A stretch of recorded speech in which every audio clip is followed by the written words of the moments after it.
Hi, this is Peter Godinish, your ambassador in KADY TV with Good Morning Oxnard. But hey, surprise, guess what? It's afternoon. We actually had to divide and conquer, if you could put it that way, and to do the George and Peter segment of KADY TV. In fact, it's been so popular we had to kind of divide where you went and saw Mr. Clinton, Mr. Bill Clinton, and we took the rest of our crew and interviewed some local community VIPs. So this is our segment where we get a chance to actually ask you how that particular event went. It was quite interesting and quite impressive. Well, I'll shut up and give you the microphone. Yeah, having a visit Bill Clinton to come to Oxnard, of all places, and speak at Oxnard College kind of wiped off all other news off my agenda. It really was the biggest thing to happen. The guy is a superstar, he's a rock star. Even years after he left the presidency, if anything, he's become more famous than he was before, because now he doesn't have the political acidity that he had before. That's true. So he's regarded as more of a statesman now than a politician in many ways. So that was very significant. About 1,300 people showed up. That many? Which is a lot on short notice. And what they did is they split the gym in half to make it really full.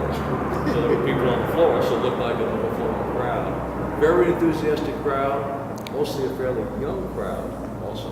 It wasn't at Oxnard College by accident, because they're trying very hard to push the youth vote, the minority vote, the women vote, because they regard those as their main differentiators in the election and the main advantage.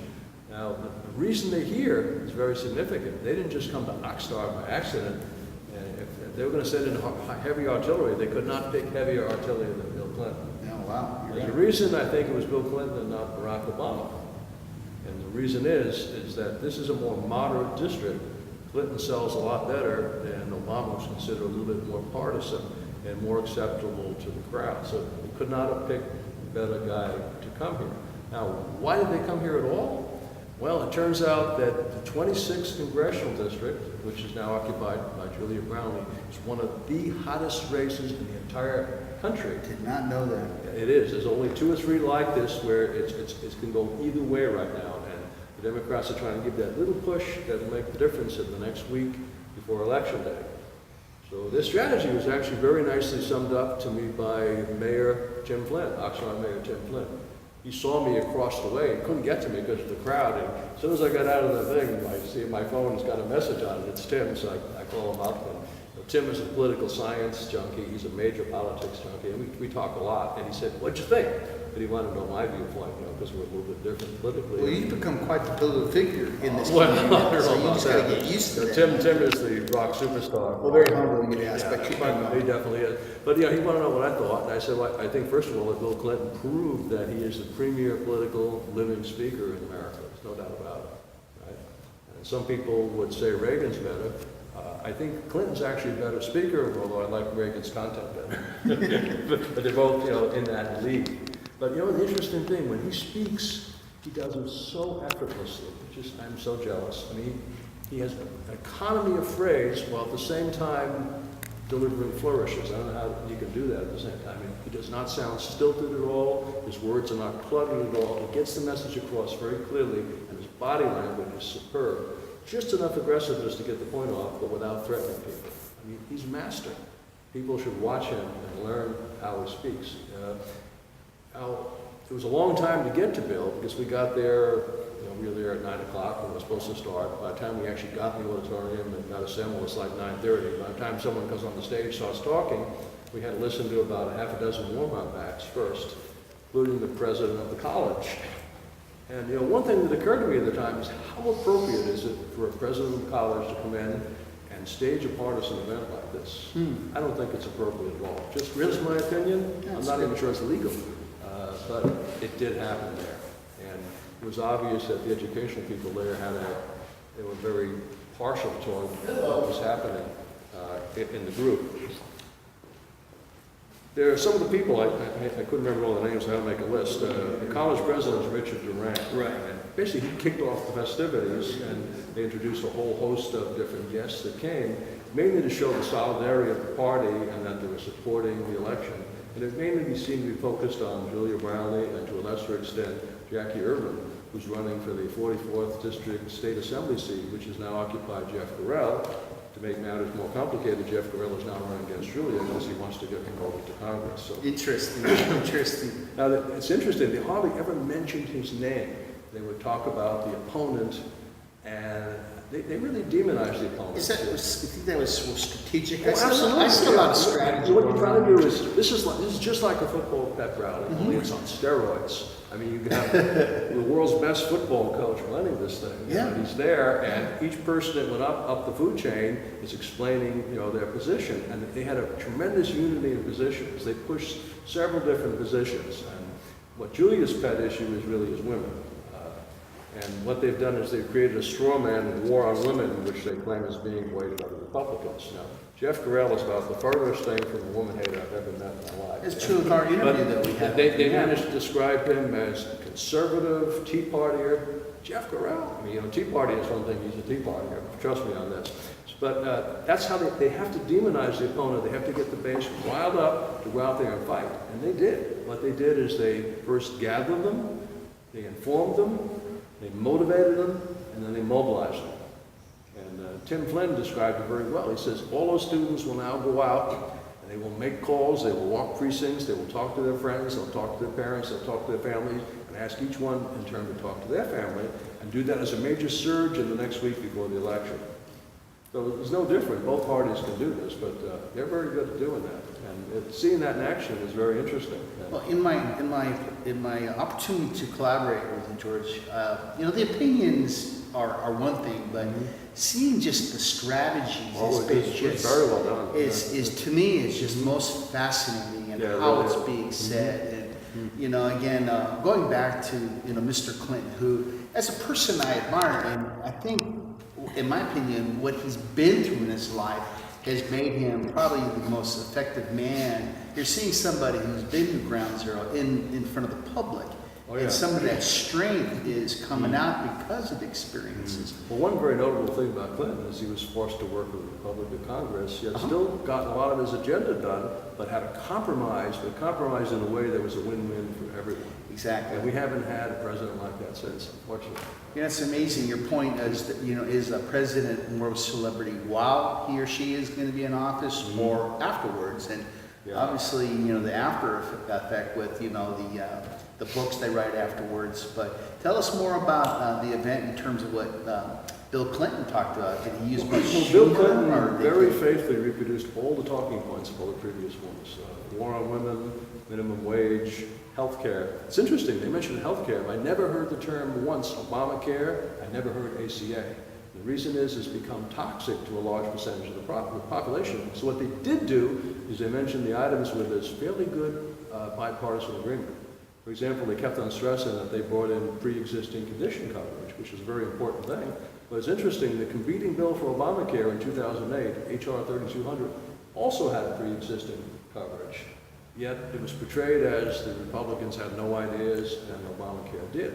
So they're focusing on the things that there's common agreement on, that they can go out without getting people, without getting their backs up, which I think is very clever. No, I think that's really On the minimum wage, Clinton said something interesting. He says, I'm for the minimum wage increase, but not in a way that would create a major problem for businesses. The most extreme Democrats right now are saying they want $15 an hour. In fact, that's what all the food workers are going for right now. $15 an hour for McDonald's, your burger would double in price, and they'd probably bring automation a lot sooner. So Clinton says more like 10 is something you can sell. So this is a guy that's experienced. He's talking experience. Hopefully the troops will listen to him. Yeah. The Republicans are not in favor of that, but the bottom line is that food prices have doubled in 5 years. People have to eat on something. It's interesting. It's interesting. The problem is that if you leave it to the marketplace right now, it wouldn't adjust properly. There's two reasons for that. Number one, there are 30 million people more than would have been if we were following our immigration laws. And secondly, 30 million jobs have left our shores in the last 30 years. Interesting. That's a delta of 60 million jobs. So the problem is you don't have the normal balance of supply and demand on employment. So it used to be that you go out and if you didn't like a job or it didn't pay enough, you just didn't take it. But a lot of people now simply do not have that option. They take the job, no matter what the price is, or go on welfare. And some Right, choose to do that, right? So supply and demand is out of balance because of federal policy. I'm not blaming the Democrats. This is bipartisan. Exactly. All of these things were voted by both parties. All of the budgets in the spending approved by the House of Representatives, which is Republican. That budget could not be approved without the Republicans putting it through, because all financial bills must emanate from the House, except for Obamacare. That's another story. Now, isn't it like in your position, I always feel like it's your job to try to present the truth as best can be, although with all the emotions and the fears and the factors, and as we discussed, the strategies, I'm sure your job has become more difficult. It's a lot difficult. You know, I had a real struggle with the script for today because it's such a partisan event that it's impossible to avoid mentioning partisan terms to report on. And when I do news, I like to keep it as objective as possible. So what I try to do is show the partisan things from both sides talking today. I don't know if I succeeded because it's the first time I tried to do such a partisan event. You're doing a great job. Keep on going. So I could talk all day, but the dynamics of the people in the audience was interesting. I talked to quite a few people while I was there. Sitting next to me was a lady who works for a healthcare firm, Dignity, I believe. Yes. And she had with her her son, who's a career Army man, who's in the process of going to Hawaii. And I said, "Why are you here?" And she pointed over to a lady, maybe about 60-ish lady in pigtails. She said, "Because she brought me here." Basically, she worked on this woman at work and basically brought her over and explained to her that she needed to be involved politically and made her into an activist. Right? The woman on the other side of me, I said, "Why are you here?" And she said, "Well, my parents brought me here." This woman looked like she was about 40 or so, by the way. And I said, "What's your job?" She said, "I'm a principal at an Oxnard school." Really? I said, "Playing hooky, huh?" She had Might be the furlough date. No, I just kidding. I would mention, she gave me a name. I won't tell you her name, Understand. But she really came here because she thought it would be education. And she brought her son out of school. Her son is an 8-year-old political junkie, if you can imagine that. 8 years old. You look about 8, I'm not sure. I don't know. About 8 or 9. At 10, I don't know what I was at. But he was fascinated by this whole thing. So in saying that it was improper for the college to have the event there, I suppose that probably political science majors got extra credit for coming, because it was a very educational process to see what went on today, because it was very professionally done. I have to admire that. It was impressive you were actually walking around and trying to get the, let's use the word common. Not a man person. man on the street thing, yeah.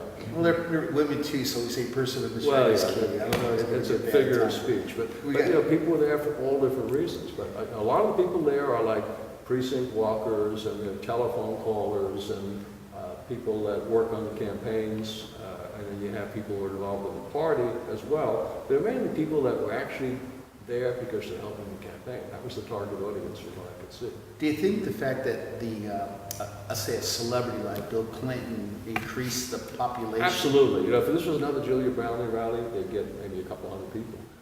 1,300 people by my estimate. You know, I'm sure that the media will say it's 1,500 or 2,000. But I counted the rows on the aisles and I multiplied out the estimated number of people. Came to about 1,300. You know, plus or minus. The engineer.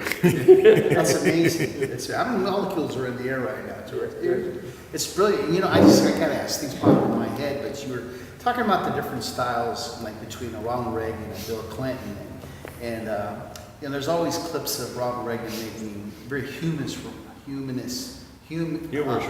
remarks. Yeah. Was Bill Clinton as funny? Tell me. You know, I think Reagan was funnier, but you know, Bill just has a way of taking the moment. Most of Reagan's remarks are more rehearsed. Some of them, Like an actor, like yeah. on the My favorite Reagan remark is when he was having the debate. I can't remember which candidates he was debating against, and the question was asked, you know, will age be held against you in the campaign?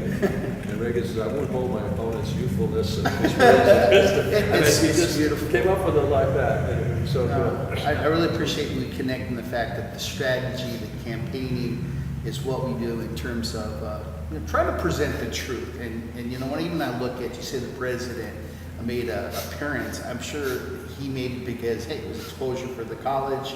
He probably wasn't thinking political, but you know, it's a different time, but we get that chance to collaborate. Yeah. You know, you're doing a great job of just trying to teach people at least what's close to the truth, you know, from every angle. You would get the common person there, We allow us to talk about different personalities, Yeah, celebrities, and the underlying sensation. that is some stuff that's not so pretty. You know, I've become pretty cynical about politics of both major parties, you know, and Yeah. they say that politics is like making sausage.